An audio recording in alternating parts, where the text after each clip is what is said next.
we all know that on September 16, 2022, a revolutionary movement under the slogan of Jinjian Azadi, woman life freedom, actually brought all the society together. This slogan could break all this artificial division that nation-state brought. It break all division in terms of nationality, gender, religion, and create a transnational network of solidarity. And for the first time, they could challenge the existence of the 44 years of Islamic Republic. So we see the power of solidarity here, and we see how fragile is the power of nation-state if we people come together. But one important question that usually comes to myself, that how this slogan could create such a solidarity among very divided people. To answer this question, I will think that we first need to understand the meaning of the slogan, what Jinjian Azadi means. We know that Jinjian Azadi, as a slogan, the idea of the slogan came from the Kurdish Kandil mountains, from the resistance and the struggle of Kurdish women, who not only resisted against the external colonialism from the dominant state of Kurdistan, but they also resisted and struggled against internal colonization, patriarchal colonization that was institutionalized and still is institutionalized among the society. They resisted against their male comrade to overcome this patriarchy, and their resistance and struggle made Abdullah Öcalan the leader, the imprisoned leader, and the Kurdish political thinker in Imrali prison to come with the idea of woman life freedom. But what is the connection between these three words? Öcalan says that the history, the 5,000 history of civilization is nothing but the history of enslavement and colonization of women. In other words, all other forms of colonization and domination is built upon the domination and colonization of women. So Öcalan argues, if you want to overcome all other forms of colonization and domination, we need to break down the structure, go to the foundation, which is a dominated woman. So we need the liberation of women. And that way, with the liberation of women, we can liberate the society. We can see now the relation of between woman and life, but what is the relationship between woman liberation and the society liberation? Why woman liberation leads to society's liberation? Because again, based on Öcalan's analysis, which I completely agree with him, women represent the power of organic and natural society, the society that existed prior to the advent of civilization and still exists in many places that civilization hasn't taken over yet. For example, in Kurdistan, it still existed there. So therefore, Öcalan says the liberation of women brings a fundamental change to the existing system.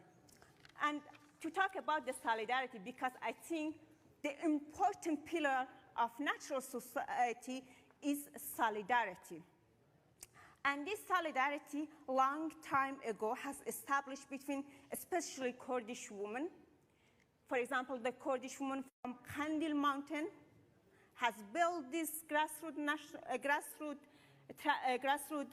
transnational solidarity with other parts of Kurdish women and beyond.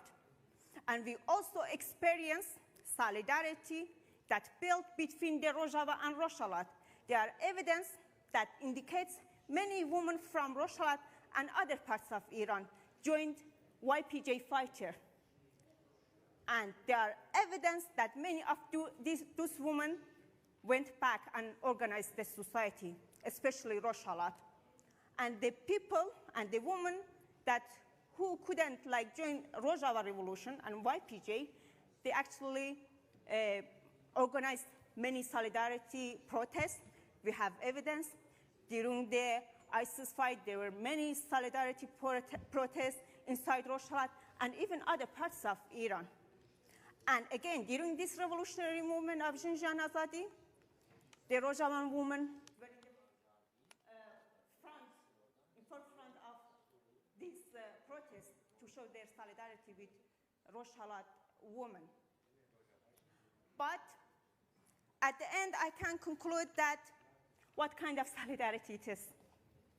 Is it just a solidarity that usually we see in the nation-state system, merely showing a feeling of empathy, charity? I would argue no. A cultural solidarity is what we call it havalati, sacrificial solidarity. It's not just to feel the pain of each other, but actually willing to sacrifice for each other. So what was so significant about this revolutionary movement under the umbrella of Xinjiang Azadi in Iran? It was that a transnational built among the people that led to a grassroots collective action and resistance against the theocratic regime of Iran. And I would argue, I talked about nation state and I brought example of Iran. It is a global phenomenon. And at the end I say that the Kurdish liberation movement, especially Kurdish women, they carry a philosophy of universalism based on the idea of local self-governing, women emancipation, and social ecology. And the seed of this revolutionary thought has already been spread among different parts of Kurdistan. The revolutionary seeds of this, the seeds of this revolutionary thought has been sprouted, I say, in Rojhelat and Iran. But these sprouted seeds to be turned to a tree with big branches needs global solidarity, a solidarity that leads to collective action. Thank you so much.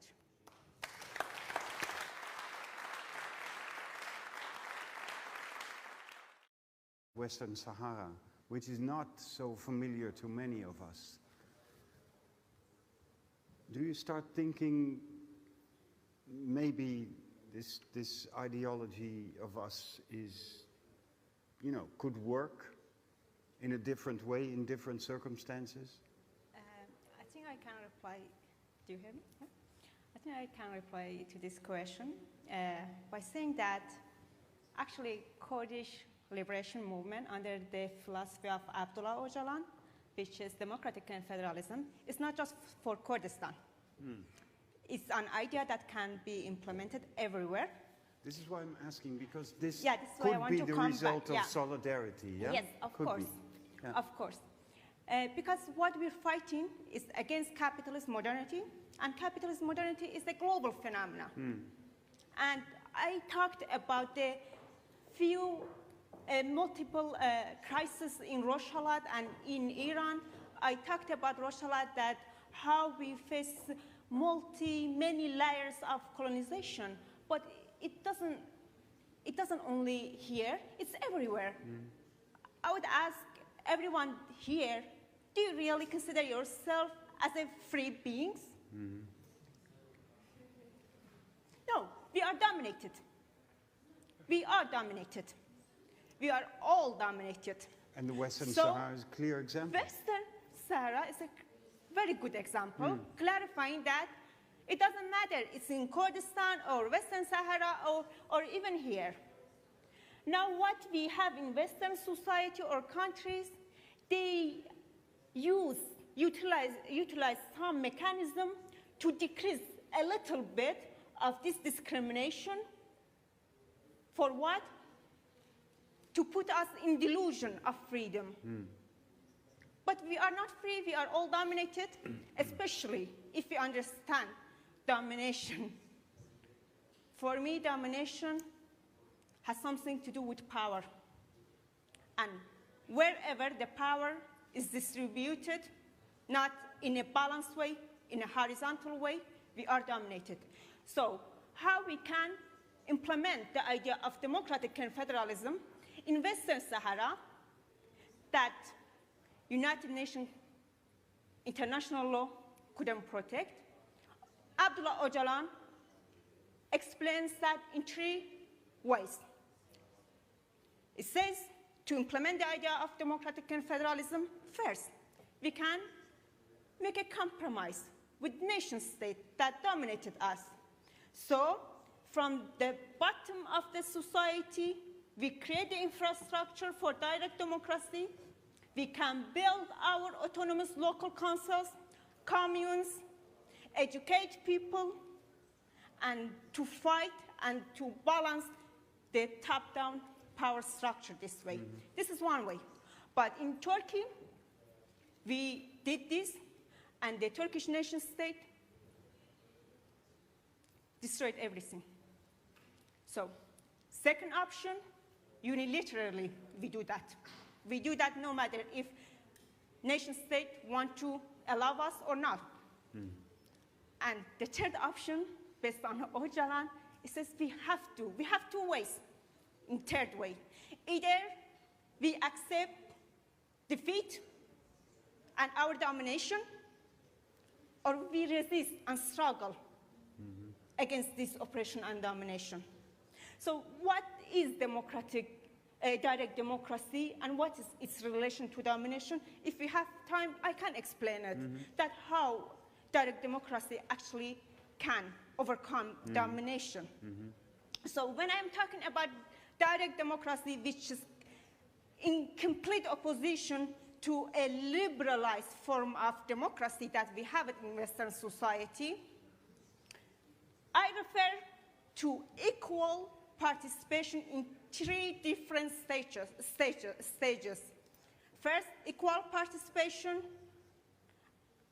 and directly in the process of discussion, deliberation. Second stage, again, equal participation in the decision-making. And third, again, the most importantly, equal participation in the implementation of these decisions. So how we can do that? How we can do that is the society. When we want to build a house, we have to build the foundation of the house. And that's the most difficult part of creating a house, the foundation. And how we build this foundation is going to lead us to the structure. Empowering the society, create your own local councils. In Rojava, maybe my comrade later is going to explain this, that how Rojava revolution could face all this existential domination, but still it's going on. We're going to hear from you at 5 o'clock in the next